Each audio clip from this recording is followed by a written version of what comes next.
sometimes bad things come in threes. Today we start off this Spooktacular with a bot who's been getting talked about more recently. This is Magmatron. More specifically, this is the American release of the Beast Wars Neo Magmatron Emperor of Destruction. In the States, he was released as part of Beast Machine's Dinobot line in 2000. Here in robot mode, he's quite impressive. Articulation is on par for the time, but it is the details and paint where he shines like a burning city. This unique design is unlike anything that was seen stateside at the time. His primary weapon is his Magma Blade, a fine sword crafted from parts of his beast mode. This is also where you can find one of his 3 Predacon spark crystals. Pressing a button on top fires off the blade with spring-loaded action.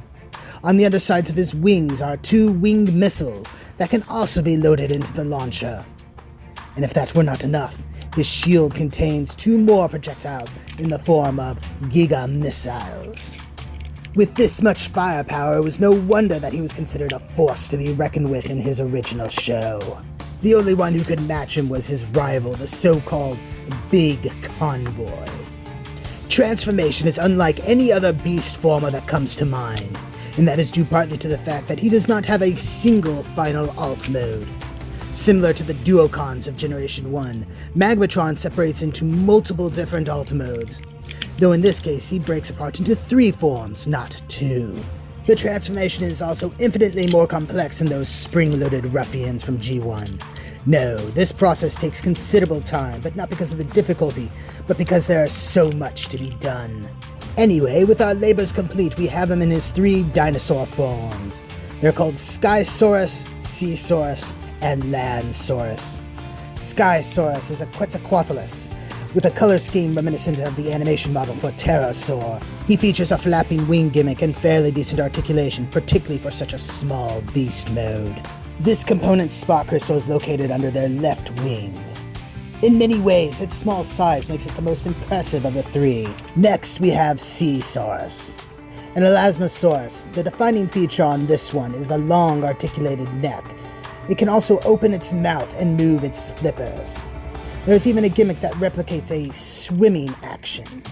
His spark crystal is located on the robot arm that is kept inside his body. And finally, we have the Gigantosaurus Landsaurus. This purplish-blue sauropod is arguably the primary component of the trio.